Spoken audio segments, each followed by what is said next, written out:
일하지 않고 의지도 없는 청년 무직자, 니트족이 대거 양산될 우려가 커지고 있습니다. 통계청 조사 결과 학업이나 취업 준비 등의 활동 없이 단순히 쉬고 있는 청년이 2달 연속 40만 명을 넘어선 것으로 나타났습니다.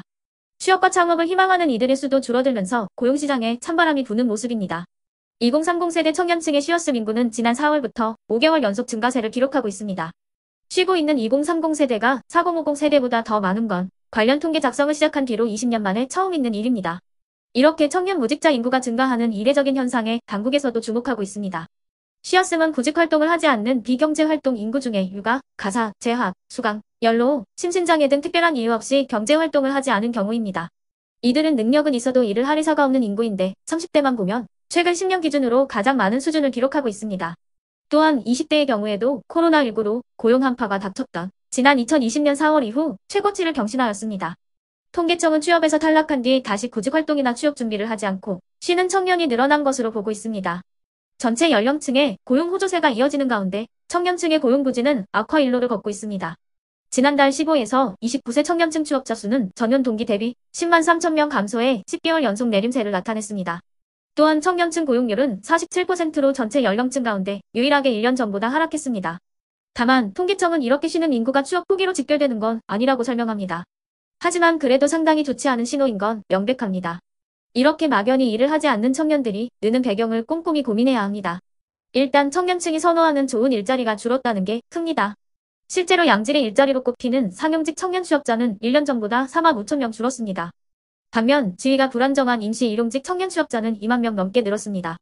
청년층이 선호했던 배달업이 최근 하락세를 보이는 영향도 있습니다. 수익이 줄어들자 배달을 그만두고 쉬는 것을 선택했다는 겁니다. 이러한 현상을 해결하기 위해서는 청년들이 적성과 전공에 맞는 일 경험을 할 수 있도록 직업 훈련을 강화하고 민간 주도의 고용 지원 서비스 사업을 확대하는 적극적 고용 정책을 실시해야 합니다. 또한 기업의 일자리 창출력을 제고하고 노동시장의 과도한 진입 장벽을 해소해 일자리 문턱을 낮추는 조치들이 함께 이루어져야 합니다. 그러면 지금부터 잠시만 주목해 주시기 바랍니다. 제가 구독자분들을 위해서 이벤트 선물을 하나 준비했는데요. 제가 항상 여러분들께 뭐라고 말씀을 드려요. 뉴스만 평소에 잘 챙겨보셔도 돈이 된다, 돈을 벌 수 있다라고 말씀을 드렸는데요. 자, 여러분들 여기 보시는 경제 관련 뉴스를 보게 되면 여러분들은 어떤 생각이 드세요? 그냥 뉴스만 보고 끝내는지 아니면 이 뉴스를 어떻게 이용할 수 있는지 이 부분을 고민하고 계시는지를 되물어보고 싶습니다. 그 이유가 뭐냐면요. 제가 지난 10월 초에 여러분들께 뭐라고 말씀을 드렸죠? 지금은 이스라엘 하마스 전쟁 관련주에 관심을 가져야 한다. 뉴스만 보고서 절대 그냥 넘기지 마시고 투자적으로 생각을 한번 해보셔야 한다라고 말씀을 드렸습니다. 그리고 나서 일원성 내일들을 뉴스를 통해서 많이 보셨을 텐데요. 이런 이스라엘 하마스 전쟁이 이슈가 됐을 때 부자들은 어떻게 생각한다고 했나요? 전쟁 관련주는 뭐가 있는지, 어떤 종목이 가장 좋은지, 어디에 투자해야 돈이 몰리는지 자연스럽게 생각한다고 제가 말씀을 드렸죠. 부자들이 봤을 때는 이슈가 곧 돈으로 이어지고 그 이슈가 나에게 돈을 벌어준다는 경험적 확신이 있기 때문에 부자들은 항상 이런 사회적 이슈를 관심있게 챙겨본다. 이렇게 제가 말씀을 드렸는데요. 이번에도 마찬가지입니다. 제가 지난번에 시청자분들과 함께하는 주식으로 수익 내기 이벤트를 진행했었는데요.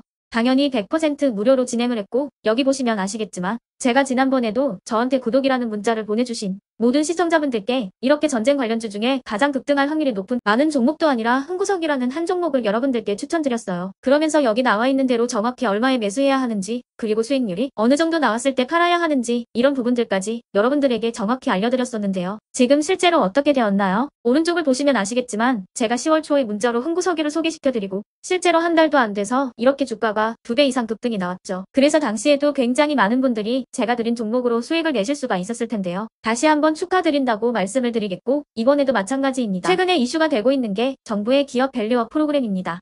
정부가 코리아 디스카운트라고 불리는 문제죠. 한국 증시 저평가를 해결하기 위해 칼을 빼들었습니다. 기업 밸류업 프로그램은 정부가 금융업이나 증권업, 유통업 등 저평가되어 있는 기업들의 가치를 높이고자 하는 프로그램입니다. 이런 경제 뉴스를 우리가 어떻게 생각해 볼 수 있을까요? 2024년 상반기에 주식시장에서의 주도 테마로 미친 듯이 상승할 수밖에 없고 이미 급등은 시작됐습니다. 그럼 그 중에서도 가장 저평가된, 그래서 가장 크게 갈 수 있는 종목이 무엇인지 당연히 우리가 이쪽으로 생각해야 된다는 겁니다. 그리고 저평가라는 단어 자체에서 나오는 든든한 힘이 있기 때문에 걱정 없이 큰 수익을 볼 수 있다는 장점이 있죠. 자, 그렇기 때문에 제가 이번에도 뭘 보내드리냐면 지난번과 같은 방식으로 이번에는 구독이라는 문자를 보내주시면 제가 이번 정부 정책과 맞물려서 앞으로 대장주 역할을 하면서 주가가 가장 크게 급등할 한 종목을 여러분들에게 문자로 종목명과 사고 파는 시점을 모두 알려드릴 거예요. 그래서 여러분들이 주식으로 돈 버는 연습을 해보시라. 이렇게 말씀을 드리겠고, 혹시라도 나는 주식을 하지 않는다 하시는 분들은 주변에 주식하시는 분들에게 추천을 해주셔도 되고, 아니면 연세가 있으셔서 투자가 어렵다 하시는 분들은 이 종목을 가지고 자녀분들에게 한번 사봐라. 주식으로 한번 수익을 내봐라. 이렇게 조언을 해주실 수도 있는 거겠죠. 그래서 지금 이 영상을 보시는 시청자분들 중에 나도 이번 저평가 종목 좀 궁금하다 하시는 분들은 누구나 상관없이 어느 시간대나 상관없이 부담 없이 이렇게 상단에 제 번호를 항상 남겨놓고 있습니다. 제 번호 010-8109-2058번으로 저에게 이런 식으로 지난번처럼 구독이라는 문자를 보내주시면 제가 이번에도 똑같이 무료 추천 급등주 문자를 보내드리겠습니다. 이해되시죠? 010-8109-2058번으로 구독이라고 문자를 보내주시면 여러분들이 직접 이슈를 통해서 돈 버는 연습을 해보실 수가 있는 거고, 제가 돈을 받는 것도 아니고 투자를 대신해 드리는 것도 아니니까 부담 없이 신청해 주시면 되는 겁니다. 그리고 수익이 나면 저는 다른 것은 바라지 않습니다. 제 채널에 구독, 좋아요 하나만 눌러주시라 이렇게 말씀을 드리겠습니다.